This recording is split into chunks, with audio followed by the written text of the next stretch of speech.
What's going on, guys? Dan Watson. I've got the legendary GH5 right here, and I've actually had this thing for quite a while, but I've been too busy shooting with it to actually finish my review on it. So here you go. Here it is after long overdue. The good thing is, by now I have tons of time with this camera. I mean, when this thing came out, it was just legendary to me.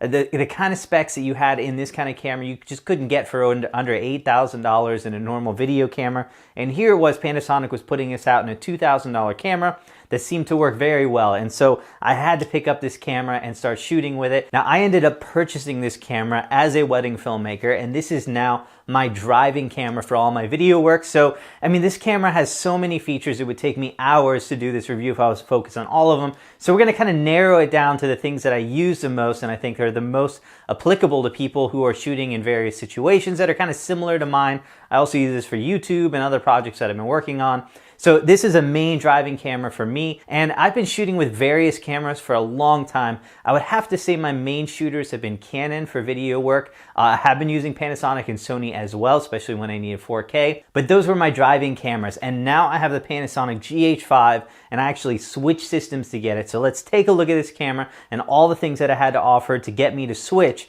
from Canon to Panasonic for all of my video work. Now, I did review the initial GH4 when that first came out. I did a couple videos with that, and I did try and use it for a couple weddings as well. And while it did shoot 4K, it just wasn't great in low light, and there were a couple other things that kind of held it back from the competition and made it not my driving camera.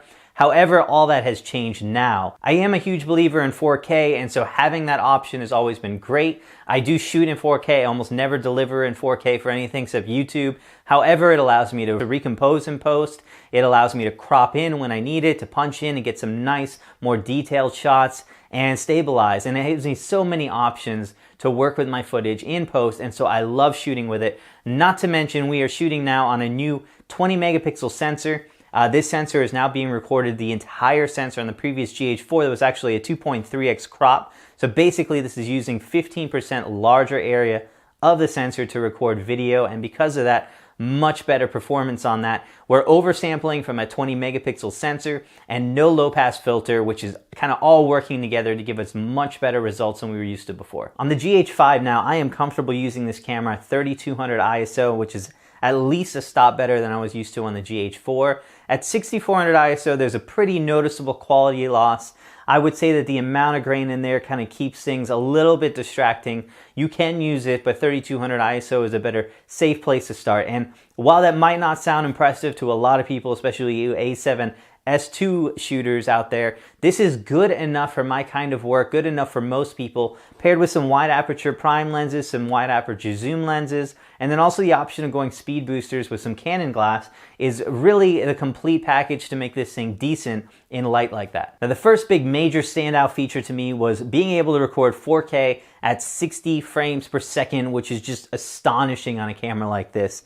I record 4K a lot, and if you're ever shooting weddings, you know that sometimes moments happen that are just like 2-3 seconds long, and it's really difficult to integrate such a short clip into your wedding film. And when you're shooting at 60 frames per second, it means that I can take that clip and extend it out in post and make it a 5-6 second long clip, and that clip is now really easy to integrate, and some moments just look better in slow motion. So I love shooting at 4K 60 frames per second. I do it for a lot of the details. I do it for the intro and when they're exiting as well. There's just so many really cool shots that you're able to get with this, and it's absolutely astonishing that we're able to get it in the GH5. We also have undercranking and overcranking. We can actually go all the way to 180 frames per second in 1080p, and that's some breathtakingly awesome slow motion on that one. The downside is that you don't get autofocus, and you also don't have any audio being recorded. So if you want to put things in with autofocus and with audio recording, you're going to need to step it down to 1080p. You're only going to get 60 frames per second, which is a little unfortunate because you can record 4K at 60 frames per second, so there's not much of a reason to go to 1080p. I was hoping that in 1080p we might get 120p, but you can't. So basically, if you want to record that slow motion, you're going to lose those features, and if you don't want to record that slow motion and you just want to be able to do it in post, then you're going to be able to get up to 4K at 60 frames per second. There was a little bit of quality loss when I was shooting at 180 frames per second, so just keep that in mind. It was still very, very good, but just not as clean, not as detailed as we were getting in the other settings. And then also a big improvement has now been rolling shutter, which is really almost unnoticeable in most of my general shooting. You really have to crank this camera in order to see it, and so all of a sudden this opens up the door for just a lot more handheld work and some other types of shots and panning shots that really didn't look so good on other cameras, but really looks pretty good on the GH5. So the last major feature that made this camera an instant buy for me was unlimited recording. For some stupid reason, we are still dealing with 29-minute record times on virtually every DSLR and mirrorless camera that's not a dedicated video camera. So for the first time, we have a camera like this that is so small in your hand that can record unlimited. Not only that, these are 2 card slots. They're actually UHS 2, both of them, by the way, which is absolutely unbelievable. And then these card slots can be used in redundancy for recording backups to the other card. You can also record to one and have it automatically go to the other card when it is full. And if you do that, these cards are actually hot swappable, which you will not find in a camera like this. So you can just pop out one card when it's full, put in a brand new card, and just keep recording on that as long as you want. Now this camera is not USB powered. You cannot power this via USB, so you're gonna have to get an AC adapter if you wanna go long times with that. Without a doubt, this made the GH5 really one of the best cameras for me, but this is not, we're not done with anything yet. Panasonic has thrown in a ton more features into this little tiny camera. Let's talk about this camera body for a minute. Ergonomics wise, this is probably the most unbelievable body that you're gonna get in these small type cameras. I mean, this thing is built like a tank. It has all the customization that you could possibly want on this. It's actually good to 14 degrees. Plenty of freeze-proof and dust-proof and waterproof weather sealing on this body. It has all the ports and everything that you would need on it. You have a full-size HDMI port now, USB-C 3.0. You've moved the mic input to another location, which kind of clears it when you're articulating your screen. Speaking of this articulating screen, is super high resolution, really easy to see. Touch screen, has all the features that I want. Plus you have this really amazing viewfinder now that's great in bright light. You can always use it, and it has up the resolution as well. Now the battery is the same battery from the Panasonic GH4. I find that I go through about 3 batteries in an average wedding. It is just as powerful as before, but because of some new features, I actually found that it lasted less than before, which is fine. One of those new features is actually the image stabilization system, which is really, really nice. I'm going to put it somewhere between the OK image stabilization system in the A7S II and the amazing system in Olympus's camera. So somewhere right in between is where the Panasonic seemed to land, but it was actually really good for handheld work. It made a huge difference. You can now use this thing handheld with some really nice prime lenses and get some amazing shots. On the connectivity side, we have Wi-Fi, we have Bluetooth 4.2 low energy, which is great if you want to have your photos downloaded in real time to your phone. And speaking of that phone, Panasonic probably makes the best app that I have ever used for your mobile recording. I'm using it right now to record the Panasonic G7, and this thing is allowing me to focus. I can control all my manual options straight from the phone. It is absolutely an amazing app and really, really nice for controlling things remotely. There are also these little gems, and my favorite is going to be the rack focus system. We can actually pick any up to 3 different points, and the camera will rack focus from one to the other, and you basically just select the speed that you want, and it's really, really nice for getting that nice smooth rack focus. And even with these lenses right here that are electronic, it's really difficult to get a nice rack focus with that without using some manual lenses. And so if you have lenses like this, it's a great way to get that nice smooth focus transition between one focus point and the other. I'm also a huge fan of the extra teleconverter option that you have on this camera. I mean, this thing is awesome. With virtually no quality loss, you can get an additional 1.4x crop in the 4K mode and an additional 2.7x crop in 1080p, and it gives you a lot of extra reach out of those lenses. But this camera is not perfect, and one of the biggest weaknesses is going to be the continuous autofocus system in video. It's just simply not good enough to be able to use for anything professional, and this is a good thing because most filmmakers probably don't need this feature. And for the ones that are using it kind of casually, it works good enough with some tweaking to get by.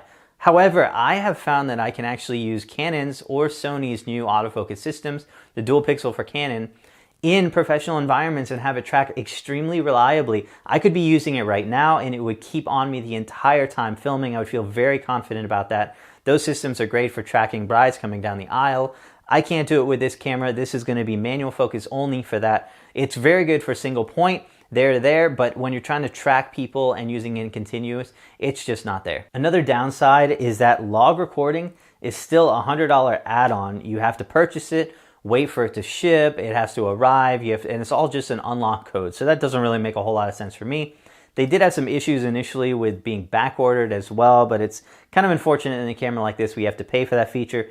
That said, I'm a little not as upset because it's a feature that I actually don't use, but if you do use it, it's really nice on this camera because one thing you do have is 10-bit 422 4K 30 frames per second in camera. So if you're a log shooter, that's going to be amazing. Or if you're shooting on green screen as well, that'll be a big help. Really awesome to have that internally in camera. You can actually get a little better than that if you go externally to a recorder, but that is amazing to see on a camera like this. On the photo side, things have improved as well. This is not a camera that's really known for its photo abilities just because its video features are so unbelievable, but on the photo side, things have improved as well. You have 12 frames per second shooting, an 8,000th of a second shutter speed, which is like pro end right there. You can flash sync at a 250th of a second. Really some nice features. And then also we have that 6K photo mode and 4K photo mode. And the 4K photo mode was there before, but now we can pull 4K photos. That's about an 8 megapixel JPEG at 60 frames per second, which is insane. And if you want that 6K photo, you can actually go to 30 frames per second on that, which is really, really nice if you're shooting a long sequence and you want to be able to pull a photo from it. You also have photo stacking, so you can basically take a photo, it takes it at 30 frames per second, it focuses at every point along that, and you can choose the areas that you want in focus or if you want everything in focus after the fact. Really cool, unbelievable technology, and it's really kind of exploiting the use of mirrorless technology, and it's nice to see features like that in cameras like this. The focus system for photos is pretty nice. 225 points, it's contrast only detection, no phase detection at all. I actually thought that for photos it would be a little bit worse than it was. It's pretty good at tracking, and for single point it's actually really, really quick at moving back and forth. For tracking, it's okay. It's only when we get into video where it's live tracking that it really begins to search and kind of pick the wrong objects. But as long as your subject is really clear and in contrast, it's pretty good about locking them and tracking them as they move towards the camera. The Panasonic GH5 to me is really what an upgrade should look like. It really took the features that it had, it threw a ton more in it. It's like Panasonic went all out on this camera. It threw things in this camera that most people thought they would not be able to deliver on.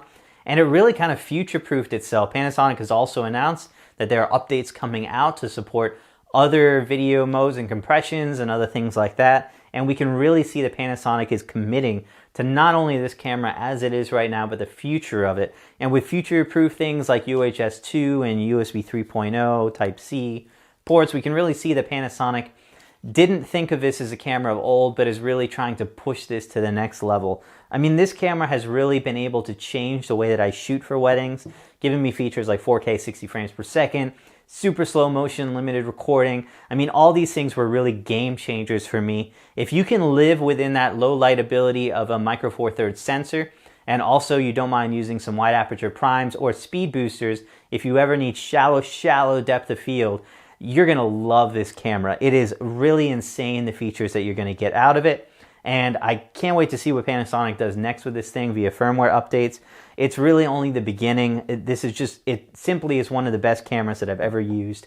And it's a camera that goes with me pretty much everywhere and can be used for almost every project, from super professional projects all the way down to YouTube videos and vlogs and stuff like that. And I've seen it used for both. And so overall, this is really an amazing camera. You should definitely consider picking it up.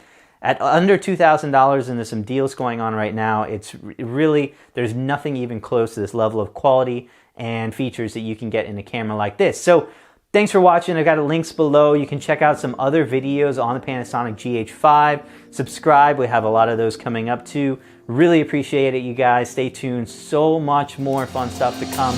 Can't wait.